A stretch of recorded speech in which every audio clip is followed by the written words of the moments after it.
Baik, shalom Ibu, di sini saya akan membacakan hasil laporan baca saya yang saya ringkas dalam bentuk materi. Jadi itu di sini saya akan membaca yang pertama bab 1, pembelajaran yang efektif.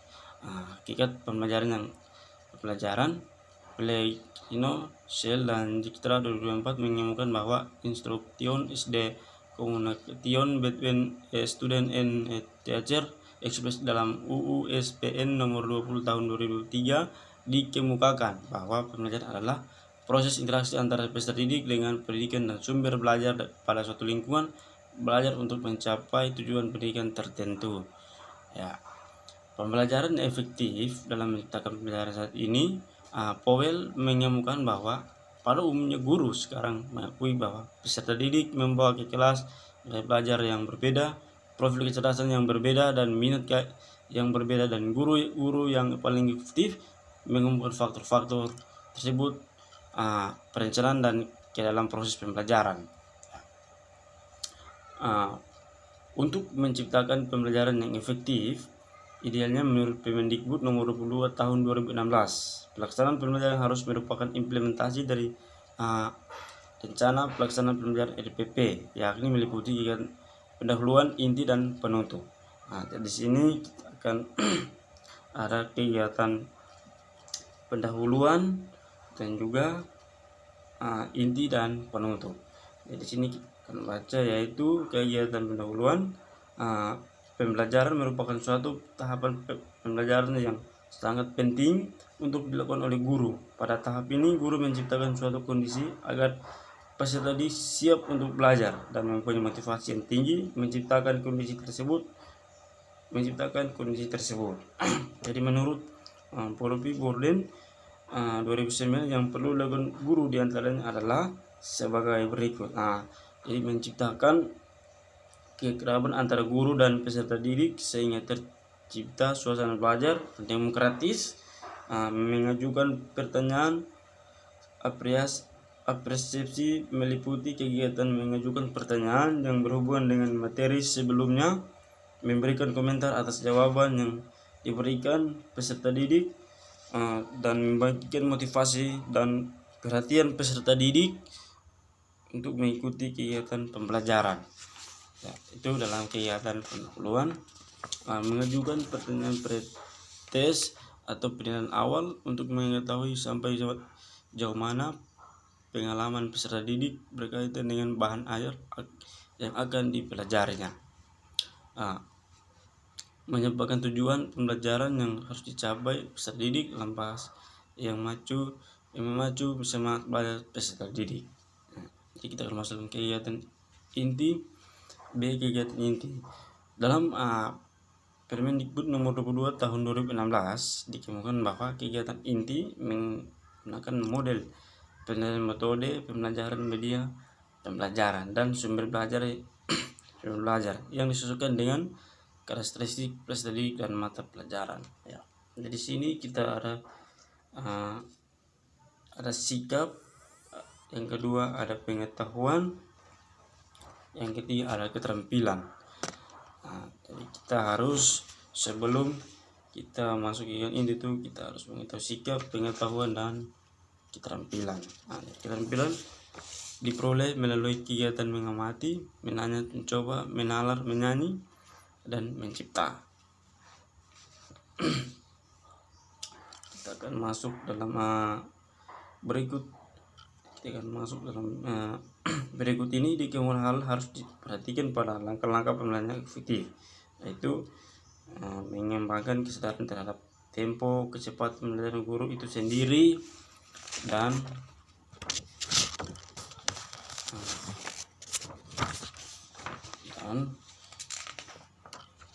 mengamati syarat verbal yang ditunjukkan peserta didik, apakah pembelajaran menjadi menarik atau membosankan. C. Menghentikan aktivitas dalam waktu yang singkat. D. Memberikan waktu istirahat setelah pembelajaran berlangsung selama 30 menit. E. Variasi pembelajaran.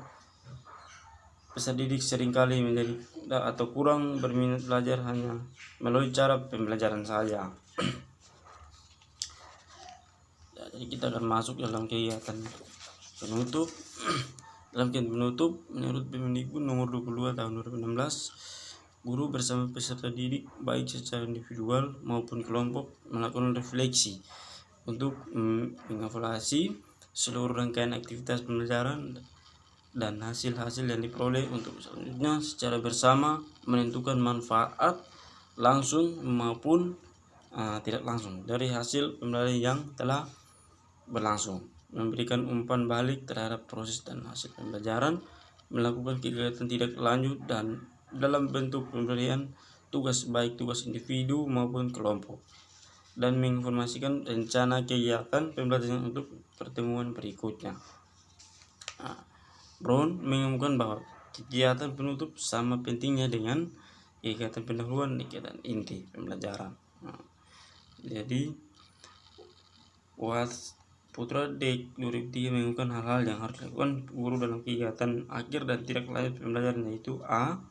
Penilaian akhir, analisis hasil penilaian akhir. C. Tindak lanjut. D.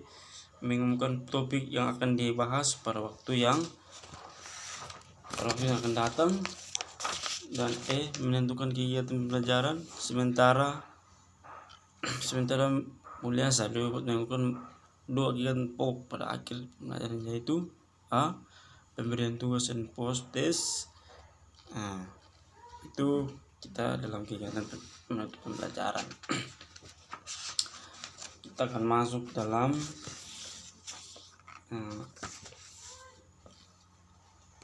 bab 2, yaitu keterampilan mengajar.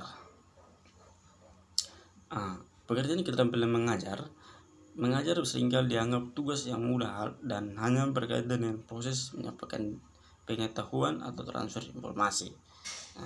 Jadi guru menguasai keterampilan mengajar agar pembelajaran dapat dilaksanakan secara efektif. Berapa keterampilan mengajar yang dibahas di sini dimaksudkan untuk memberi pemahaman yang lebih luas mengenai keterampilan mengajar, yakni Brown, keterampilan mengajar adalah perangkat tindakan pengajaran untuk memfasilitasi pembelajaran siswa. Praktik keterampilan mengajar adalah kelompok tindakan mengajar atau perilaku yang dimaksudkan untuk memfasilitasi pembelajaran siswa baik secara langsung maupun tidak langsung. Jadi, sebabnya keterampilan mengajar adalah kegiatan pembelajaran yang spesifik dan prosedur yang digunakan guru di kelas. Mintril et al. Keterampilan mengajar adalah seperangkat perilaku mengajar yang sering berkaitan dengan digunakan dalam interaksi di kelas untuk memfasilitasi tujuan pendidikan tertentu. Kita akan masuk pentingnya keterampilan bertanya. Bertanya adalah konteks pembelajaran. Keterampilan bertanya sangat penting untuk dikuasai oleh guru. John Verloc dalam konteks pembelajaran bertanya merupakan sarana untuk mengembangkan memperluas dialog dengan peserta didik dan merupakan alat penting baik untuk mengajar maupun untuk belajar. Itu kita akan masuk di dalam yang kedua, yaitu keterampilan memberi penguatan. Pengertian memberi penguatan dalam konteks pembelajaran, halaman BD 2000 mengumumkan berikan peserta didik penguatan positif untuk perilaku dan sikap dan yang dia inginkan, yaitu kita bisa melihat penghargaan mempunyai pengaruh positif dalam kehidupan sehari-hari. Jadi itu kita bisa lihat kita harus mampu memberikan penguatan dalam konteks pembelajaran.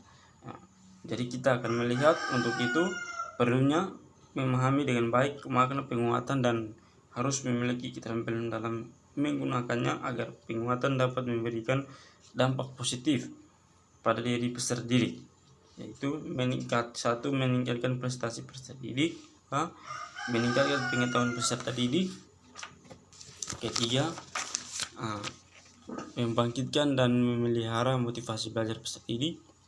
4. Memberikan kemudahan belajar para peserta didik. 5. Mengulangi respon positif yang sesuai dengan Yang diharapkan 6. Mengontrol dan memodifikasi tingkah laku peserta didik yang kurang positif serta mendorong munculnya tingkah laku yang berproduktif.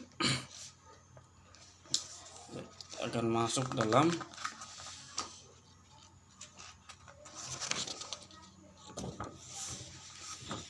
ketiga, yaitu keterampilan mengadakan variasi. Pentingnya menciptakan variasi dalam konteks pembelajaran. John Sherlock tahun 2007 mengatakan bahwa guru yang kreatif adalah orang yang 1. Orang mampu memberikan kegiatan kreatif. 2. Memberikan dampak nyata pada peserta didik. 3. Memiliki pengetahuan mengenai mata pelajaran dan pengetahuan pedagogis serta keterampilan mengajar yang baik. 4. Mampu menularkan antusias yang memotivasi peserta didiknya, menyediakan lingkungan yang memenuhi kebutuhan individu peserta didik untuk belajar, dan melibatkan peserta didik sebagai peserta aktif dalam belajar.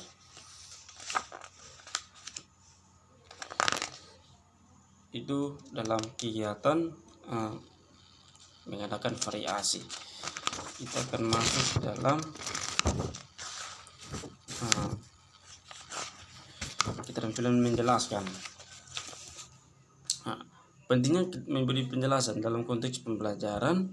Memberi penjelasan merupakan salah satu keterampilan yang krusial harus dimiliki oleh guru.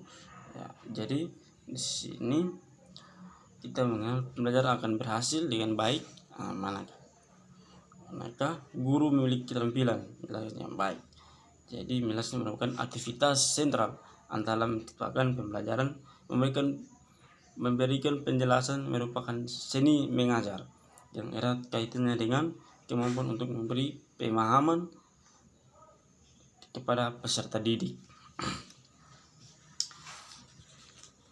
Jadi itu kita harus memberikan penguatan dan kepada peserta didik agar peserta didik bisa semangat untuk belajar dan lebih aktif.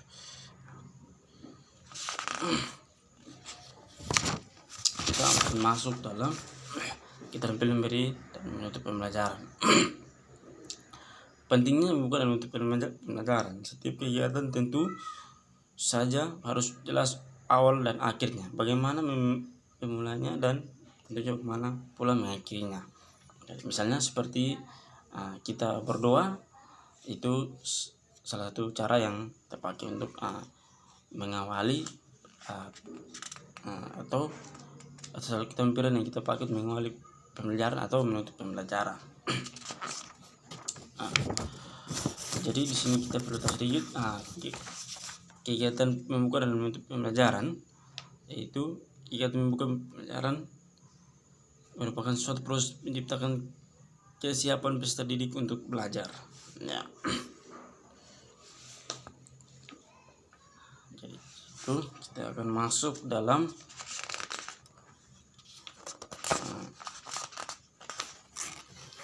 keterampilan memimpin diskusi kelompok kecil. Pentingnya memimpin diskusi kelompok kecil. Salah satu tugas guru dalam mengajar adalah bimbing peserta didik agar bekerja dalam tim secara kolaboratif. Mikro Wilson mampu untuk itu, maka salah satu keterampilan yang harus dimiliki oleh guru adalah keterampilan memimpin diskusi kelompok kecil. Saat guru berperan sebagai pemimpin diskusi, idealnya harus mampu menjadi model sebagai pemimpin diskusi yang baik dan bijaksana.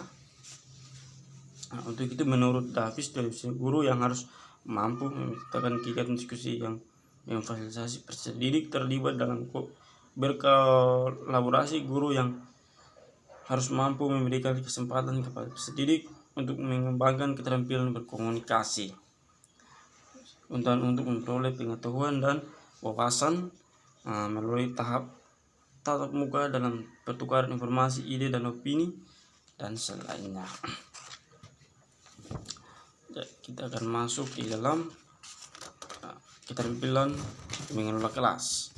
Jadi pentingnya mengelola kelas adalah dalam konteks pembelajaran. Mengelola kelas sebagai salah satu proses yang sangat kompleks. Karena itu maka pembutuhan keterampilan khusus dari setiap individu guru begitu kompleksnya mengelola kelas, sehingga guru harus terampil dalam pelaksanaan. Salah satu ciri mengelola kelas yang efektif, peserta terlibat secara aktif selama proses pembelajaran, baik secara fisik maupun psikis. Ya. Baik, ini mungkin hasil laporan baca saya. Mungkin ada soal dalam bentuk pilihan ganda dan jawaban saya tes mungkin ada di belakang, nanti diserahkan kepada ibu. Sekian dan terima kasih. Shalom.